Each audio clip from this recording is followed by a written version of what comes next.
Hello, नमस्कार, प्रणाम। आज के हमारे इस विशेष वीडियो लेक्चर में मैं आप सभी का तहे दिल से स्वागत करता हूं, वेलकम करता हूं। आज का यह वीडियो लेक्चर आगामी सभी भर्ती परीक्षाओं के लिए अति उपयोगी है, क्योंकि इस वीडियो लेक्चर में केवल उन्हीं प्रश्नों को शामिल किया गया है जो राजस्थान की लगभग सभी छोटी बड़ी भर्ती परीक्षाओं में आ चुके हैं या इन परीक्षाओं में बार बार रिपीट होते हैं। अतः आगामी सभी भर्ती परीक्षाओं में निश्चित सफलता के लिए इस वीडियो लेक्चर को पूरा देखें और यदि चैनल पर पहली बार आए हैं तो चैनल को सब्सक्राइब जरूर कर लें। तो जो नए स्टूडेंट हैं उनको मैं बता देता हूं कि इससे पहले ये जो राजस्थान जियोग्राफी के हम टॉप MCQ क्वेश्चन है जो लगातार कंटिन्यूसली जो एग्जाम्स होती हैं उनमें रिपीट हो रहे हैं, उन क्वेश्चनों की हम चर्चा कर रहे हैं। तो इससे पहले एक वीडियो बना चुके हैं जिसमें 30 क्वेश्चन थे। आज हमारा 31वां क्वेश्चन है, निम्न में से किस जिले में उष्णकटिबंधीय शुष्क पतझड़ वाले वन नहीं पाए जाते हैं? अलवर, जालोर, बांसवाड़ा, बूंदी। तो इसका जो सही उत्तर हो जाएगा वो हो जाएगा जालोर। ठीक है, यहाँ पे शुष्क जो उष्णकटिबंधीय शुष्क पतझड़ वाले वन है ना, ये इस जिले में नहीं पाए जाते हैं, बाकी अलवर में, बांसवाड़ा में और बूंदी इनमें ये पाए जाते हैं। नेक्स्ट 32 नंबर का हमारा क्वेश्चन है, राजस्थान में निम्नलिखित में से कौन सा एक बालू का स्तूप का प्रकार नहीं है? तो पहले तो मैं आपको बताता हूं कि ये बालू का स्तूप होता क्या है। तो जो मिट्टी का जो बड़ा क्या बोलते हैं ढेर जो होता है ना, उसे हम बालू का स्तूप बोलते हैं। ठीक है, जैसे थली, बरखान, पैराबोलिक और सीप। तो इसका जो सही उत्तर हो जाएगा वो जाएगा थली। ठीक है, ये एक बालू का स्तूप यानी बालू को मिट्टी का जो बड़ा ठेला होता है ना वो नहीं होता। ये बरखान, पैराबोलिक, सीफ वो होते हैं जो मिट्टी के जो झाड़ियाँ जो होती हैं ना उनके नीचे जो मिट्टी के बड़े आकार के वो ठेले बनते हैं ना, उनको सीप बोलते हैं। ठीक है, बाकी ये तीनों बालू का स्तूप के प्रकार हैं। ये थली, ये इसका प्रकार नहीं है। ये जो थली है ना, ये जैसे नागौर हो गया, पाली हो गया, बीकानेर, गंगानगर, चूरू, ये जो क्षेत्र है ना उसको हम थली के नाम से जानते हैं। 33 नंबर का हमारा क्वेश्चन है, विंध्यन कगार भूमिया हिस्सा है यानी किस क्षेत्र का हिस्सा है? दक्षिणी पूर्वी राजस्थान पठार का, उत्तरी अरावली श्रृंखला का, दक्षिणी अरावली श्रृंखला का, माही बेसिन का। तो माही नदी के बारे में आपको कमेंट सेक्शन में बताना है कि इसके बारे में कुछ डिटेल मेरे को बताओ। ठीक है, तो इसका जो हमारा सही उत्तर हो जाएगा वो जाएगा दक्षिणी पूर्वी राजस्थान पठार, विंध्य कंगार भूमिया इसी का हिस्सा है।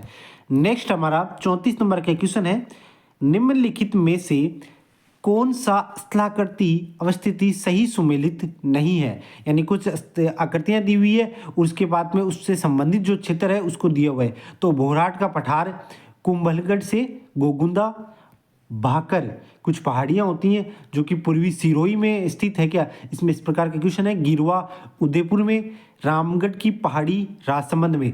तो कुल मिला के क्वेश्चन ये है कि हमको सुमेलित क्रम से संबंधित क्वेश्चन आया है, कुछ पहाड़ियां दी है उससे संबंधित जो क्षेत्र है या जिला है उसको दिया हुआ है।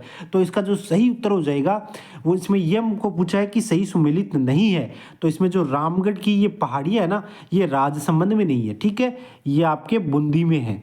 ठीक है, इसमें बाकी सभी के सभी सुमेलित है। जैसे भोराट का पठार कुंभलगढ़ से गोगुंदा के बीच में है भाकर, ये जो पूर्वी सिरोही में की जो चोटियां हैं उसे हम भाकर के नाम से जानते हैं। और उदयपुर के जो जो शहर पूरा बसा हुआ ना वो गिरवा की पहाड़ियों से घिरा हुआ है। ठीक है, आगे नेक्स्ट हमारा एक आपको कमेंट सेक्शन में ये बताना है। देखो मैंने एक ट्रिक बनाई है, गुरु से जरा आशा रखो। गुरु से क्या रखनी है आपको? आशा रखनी है, हमेशा रखो। ठीक है, तो इससे अरावली की कौन कौन सी पर्वत जो चोटियां हैं वो हम याद कर सकते हैं। आप एक बार खुद अपने दिमाग से इसको सोचो कि कौन कौन सी अरावली की जो प्रमुख चोटियां हैं ना उनको हम मतलब दिमाग में सेट हो सकती है। तो उनको आप कमेंट सेक्शन में लिखो। दूसरी ट्रिक है RJ चिक्कू खागा, RJ चिक्कू खागा। तो इनसे आप आपके दिमाग में कौन कौन सी चोटियां आती है या कौन से किले आते हैं, आप एक बार इनको दिमाग में सर्च करो। ठीक है, नेक्स्ट 35 नंबर का क्वेश्चन है, भैंसरोडगढ़ से बिजोलिया के मध्य स्थित पठार क्या कहलाता है? भोराट का पठार, उड़िया का पठार, मेसा का पठार या उपरमाल का पठार? तो इसका जो सही उत्तर हो जाएगा वो जाएगा भैंसरोडगढ़ से बिजोलिया के बीच का जो पठार है उसे हम उपरमाल का पठार कहते हैं। कौन सा पठार कहते हैं? उपरमाल का पठार। ठीक है, डी नंबर का इसका सही हो जाएगा। नेक्स्ट 36 नंबर का क्वेश्चन है हमारा, निम्नलिखित में से कौन सा राष्ट्रीय भूवैज्ञानिक स्मारक स्थल सही सुमेलित नहीं है? यानी कुछ वैज्ञानिक स्थल स्मारक दिए हुए हैं, उसमें कौन सा ये पूछा कि सही सुमेलित नहीं है?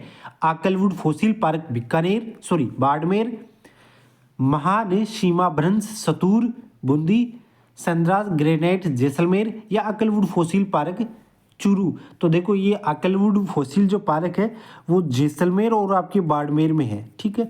तो इसमें ये तो शायद कोई मिस्टेक से हो गया है ना, ये टाइपिंग से हो सकता है। तो इसमें यदि सही सुमेलित की मैं बात करूँ तो इसमें यदि यहाँ पे जैसलमेर आपको फर्स्ट दिया हुआ था तो जो ये भी सही हो जाता, ठीक है। बाड़मेर भी ठीक है लेकिन जैसलमेर ज़्यादा राइट है, ठीक है। जैसलमेर और ये इसका बाड़मेर में फैला हुआ आकलवुड फॉसिल पार्क, ठीक है। ये चूरू इसमें भी नहीं है, सेंट्रा ग्रेनाइट ये जैसलमेर ये भी गलत है। तो इसका जो सही उत्तर हो जाएगा वो जाएगा महान सीमाभ्रंश सतूर बूंदी, ये आपका बी नंबर का सही उत्तर हो जाएगा। नेक्स्ट क्वेश्चन की बात करता हूं मैं 37 नंबर का।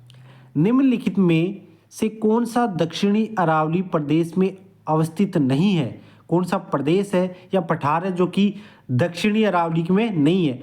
उड़िया का पठार, लसाड़िया का पठार, भूराट का पठार या शाहबाद उच्च भूमियाँ। तो दक्षिणी अरावली में जो है ना, दक्षिणी अरावली में ये जो शाहबाद जो उच्च भूमियाँ क्षेत्र है ना, ये दक्षिणी अरावली में शामिल नहीं है, ठीक है। इन्हें हम घोड़े के जो आकार की है ना नाल की पहाड़ियाँ भी इन्हें बोलते हैं, ठीक है। शाहबाद उच्च भूमियों को घोड़े की नाल की आकार की पहाड़ियाँ भी इन्हें कहते हैं और ये राजस्थान के 12 जिले में स्थित है। नेक्स्ट क्वेश्चन 38 नंबर की मैं बात करता हूँ। आपको एक बार फिर मैं बता दूं, यदि आप चैनल पर पहली बार आए हैं और ये चाहते हैं कि एग्जाम में निश्चित रूप से सफलता मिले तो इस चैनल को सब्सक्राइब करें और अधिक से अधिक इस वीडियो लेक्चर को शेयर करें। तो 38 नंबर का क्वेश्चन है, राजस्थान में उत्खात भूमि स्थलाकृति दिखाई देती है, किस जिले में दिखाई देती है? कोटा बूंदी, सवाई माधोपुर, करौली और धौलपुर, गंगानगर, हनुमानगढ़, जैसलमेर, बाड़मेर। तो इसका जो सही उत्तर हो जाएगा वो जाएगा उत्खात भूमि स्थलाकृति जो है वो सवाई माधोपुर, करौली और धौलपुर इन 3 जिलों में दिखाई देती है, ठीक है। ये आपको ऐसा लग सकता है कि ये मतलब क्वेश्चन इतने हार्ड क्यों है, लेकिन ये देखो इस प्रकार से है कि एग्जाम में मैंने उन्हीं क्वेश्चनों को पुटअप किया है जो कि एग्जाम में कंटिन्यूसली आ रहे हैं, यानी लगातार वो किन्हीं कुछ भाषा कुछ चेंज हो सकती है, क्वेश्चन की लैंग्वेज चेंज हो सकती है, लेकिन क्वेश्चन वही आ रहा है, इसलिए मैंने उन्हीं क्वेश्चनों को शामिल किया है। आपको केवल इतना करना है कि इस वीडियो को अधिक से अधिक शेयर करना है और लाइक करना है, ठीक है। नेक्स्ट इसका आंसर मैंने बी बता दिया, ठीक है ना, इसका बी हो जाएगा ये, ठीक है। नेक्स्ट 39 नंबर का क्वेश्चन हमारा ये है, प्रमुख नदी, इससे संबंधित कौन सी नदी है इसमें ये बताओ आप, है ना। हाँ, ये कौन सी मतलब नदी है जो इस प्रकार का ये उत्खात भूमि स्थलाकृति के लिए जानी जाती है? तो आप चंबल नदी, ठीक है। 39 नंबर का क्वेश्चन है, राजस्थान के कुल भौगोलिक क्षेत्रफल का लगभग कितना प्रतिशत पश्चिमी मरुस्थल प्रदेश के तहत आता है? जो भौतिक स्वरूप है राजस्थान की उसकी बात करें तो उसमें अरावली, थार का मरुस्थल, दक्षिणी पूर्वी पठार, ये सब इसमें कितना इसका मेजरमेंट है, यानी क्षेत्रफल की बात कर रहा है।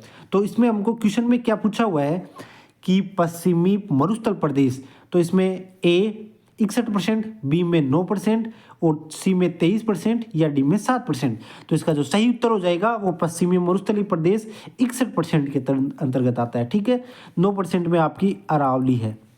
आपको 23 और 7% में कौन कौन सा प्रदेश आता है वो आपको कमेंट सेक्शन में बताना है, ठीक है। नेक्स्ट 40 नंबर का क्वेश्चन है, बरखान स्थलाकृति निम्न में से किस भौतिक विभाग से संबंधित है? बरखान स्थलाकृति होती क्या है?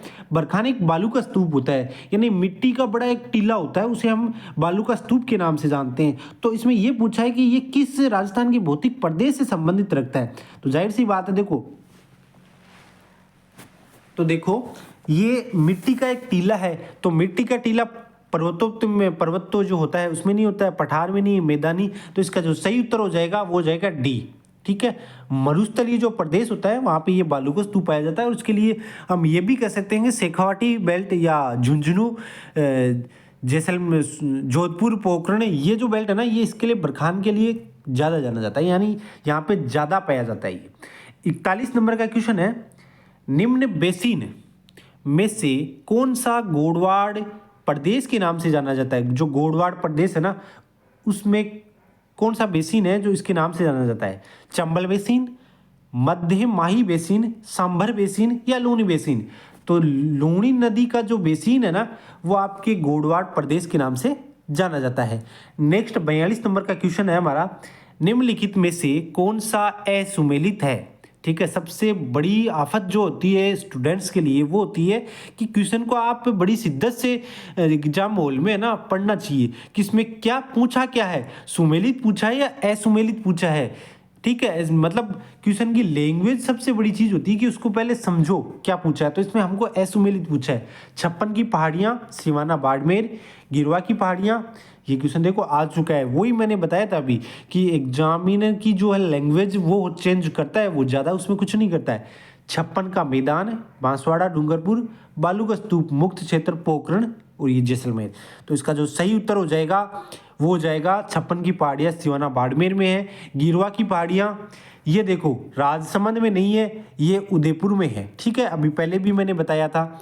और 56 का मैदान देखो, 56 की पहाड़ियाँ आती है तब तो सिवाना बाड़मेर हो जाएगा, लेकिन 56 का मैदान की बात करें तो माही नदी के द्वारा बनाया जाता है डूंगरपुर बांसवाड़ा में। ठीक है, और बालू का स्तूप मुक्त क्षेत्र की बात करें तो ये आपके पोखरण जैसलमेर हो जाएगा। तो इसका जो सही उत्तर हो जाएगा वो हो जाएगा बी, गिरवा की पहाड़ियाँ, ये असुमेलित है। ठीक है, असुमेलित हमको पूछा। इसमें 43 नंबर का क्वेश्चन है, राजस्थान के किस जिले में जिंदोली सुरंग बनाई गई है या बनाई जा रही है? ठीक है, जिंदोली सुरंग की यदि आपको पूछे तो इसमें ऑप्शन है हमारे पास, नागौर है, उदयपुर है, अलवर है या झुंझुनू है। तो इसका जो सही उत्तर हो जाएगा वो हो जाएगा अलवर। ठीक है, नेक्स्ट क्वेश्चन है, नाली नुमा अपरदन सर्वाधिक पाया जाता है। नाली नुमा यानी बड़ी बड़ी नालियाँ बन जाती है, एक प्रकार से आप इसको ऐसे याद रखो कि बहुत बड़ी बड़ी नालियाँ बन जाती है। तो राजस्थान में एकमात्र इस प्रकार की नदी है जो बड़ी बड़ी नालियाँ के रूप में अपर्दन करती है, तो वो हो जाएगी आपकी चंबल नदी। और ये चंबल नदी जो हाड़ौती बेल्ट है वहाँ पे पाई जाती है। देखो हाड़ौती बेल्ट में ये तीनों जिले नहीं है, बीकानेर नहीं है, सिरोही नहीं है और गंगानगर नहीं है। तो इसका जो एकलौता आप मतलब इसको क्या बोलते हैं, क्वेश्चन को पूरे ऑप्शन को देखकर टिक कर सकते हैं कि इसमें सही क्या हो सकता है। ठीक है, तो इसका जो सही उत्तर हो जाएगा वो हो जाए ए, कोटा। नेक्स्ट 45 नंबर का क्वेश्चन है, अरावली का कौन सा भाग सर्वाधिक वर्षा प्राप्त करता है? अरावली बेल्ट का उत्तर पूर्वी, दक्षिणी अरावली, शेखावाटी पहाड़ियाँ, पूर्वी अरावली। तो जो सबसे ज़्यादा वर्षा प्राप्त करता है ना अरावली का बेल्ट, वो है दक्षिणी अरावली। यहाँ पे सबसे ज़्यादा वर्षा होती है। ठीक है, सिरोही वाला बेल्ट है ना वहाँ पे। नेक्स्ट झालावाड़, ये सब।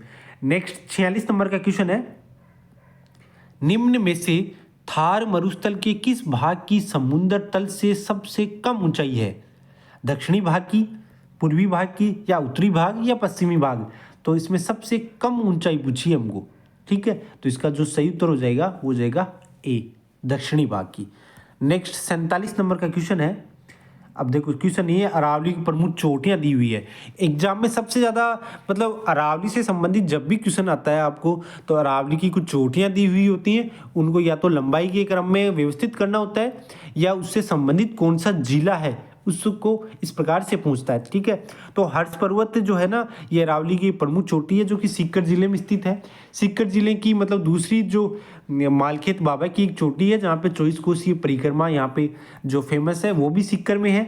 ठीक है, ये तो हो गई। और एक रघुनाथगढ़ सीकर, ये उत्तरी अरावली की जो सबसे ऊंची चोटी की मैं बात करूँ ना तो रघुनाथगढ़ हो जाएगी। ये इंपॉर्टेंट है ना, आप इसको थोड़ा दिमाग में रखो। ठीक है, नेक्स्ट है सज्जनगढ़, उदयपुर में है।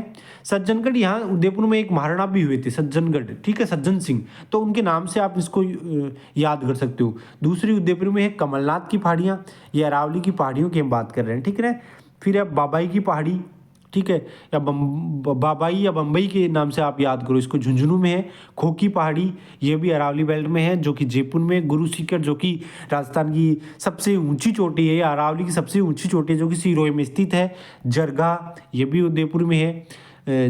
भरोच अलवर में है। मनोरपुरा की पहाड़ी जयपुर में, बिलाली है अलवर में और दिलवाड़ा सिरोही में है। और एक शहर पहाड़ी है वो भी सिरोही में। ठीक है, नेक्स्ट 47 नंबर का क्वेश्चन है, निम्नलिखित कथनों पर विचार करना है आपको। ठीक है, अरावली मरुस्थल के पूर्वी विस्तार को रोकता है, यानी अरावली के बारे में इसी प्रकार की क्वेश्चन आता है, यानी कुछ कथन दिए हुए होते हैं उनको हमको सुमेलित करना होता है। अरावली मरुस्थल के पूर्वी विस्तार को रोकता है, अरावली अधिकतर खनिजों में समृद्ध है।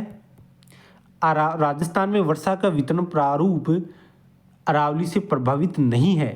राजस्थान की अनेक नदियों का उद्गम ताल अरावली है। तो इसका जो सही उत्तर हो जाएगा, यानी अरावली के बारे में कुछ कथन दिए हुए हैं, तो जो पूर्वी विस्तार है ना, ये अरावली के रोकता है, तो ये भी सही हो जाएगा। खनिजों में भी समृद्ध है, बिल्कुल सही है। वर्षा की वितरण प्रारूप से प्रभावित नहीं है, ये जो गलत है। राजस्थान में वर्षा का वितरण प्रारूप जो है वो अरावली से प्रभावित होता है, ठीक है। ये पूर्वी विस्तार को रोकता है। मरुस्थल का जो अरावली जो है पूर्वी विस्तार को रोकता है, क्योंकि वो बेल्ट आ जाता है अरावली का, फिर जो पश्चिम में तो है उसका विस्तार है मरुस्थल का। तो ये इसमें जो सही उत्तर हो जाएगा ना, ठीक है, ये हो जाएगा सी इसमें, ठीक है। नेक्स्ट क्वेश्चन की मैं बात करता हूँ, 48 नंबर का है। अरावली पर्वत के संबंध में गलत तथ्य की पहचान करें। वही सेम क्वेश्चन आ रहा है वैसे ही। अरावली के बारे में कुछ कथन दिए हुए हैं जिसमें हमको गलत बेमेल करना है, ठीक है। यह विश्व की प्राचीनतम वलित पर्वतमाला है, ठीक है, यह सही है। इसकी कुल लंबाई 820 किलोमीटर है। इसका अधिकांश विस्तार राजस्थान में, लगभग 80% विस्तार इसका राजस्थान में, इसको आपको याद रखना है, ठीक है। 20% बाकी अन्य राज्यों में है, ठीक है। नेक्स्ट क्वेश्चन की बात करता हूँ। इसकी सबसे ऊंची चोटी गुरु शिखर, बिल्कुल ये भी सही है। तो अरावली के बारे में इसमें जो असुमेलित हमको पूछा था, तो इसमें आप ये देखो, इसमें इस असुमेलित कौन सा हो जाएगा। तो इसकी कुल लंबाई जो है वो 820 किलोमीटर न होके लगभग 692 किलोमीटर इसकी कुल लंबाई है, ठीक है।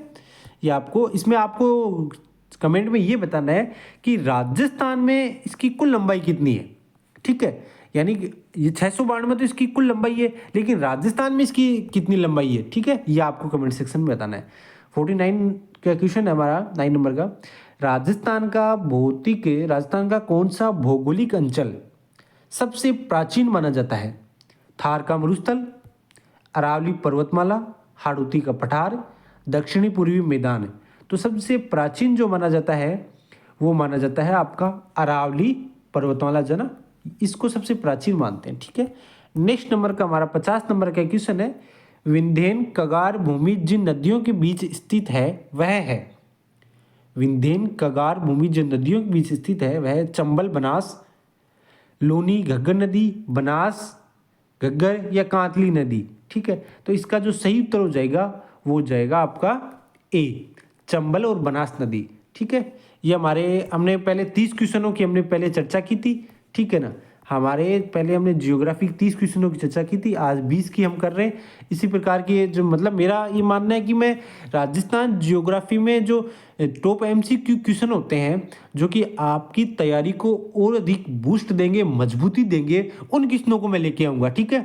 तो आपको केवल दिन के 15 से 20 मिनट देने हैं राजस्थान जियोग्राफी के लिए और अपनी तैयारी को परखने के लिए कि एग्जाम में क्वेश्चन किस प्रकार से आ रहे हैं, ठीक है। तो आज हम केवल 20 क्वेश्चनों की चर्चा करेंगे, आगे नेक्स्ट वीडियो में हम चर्चा करेंगे, ठीक है। इस प्रकार के वीडियो लेक्चर को देखने के लिए धन्यवाद। और वीडियो पर पहली बार आए हैं तो चैनल को शेयर करना है, आपको सब्सक्राइब करना है और लाइक करना है वीडियो को। धन्यवाद।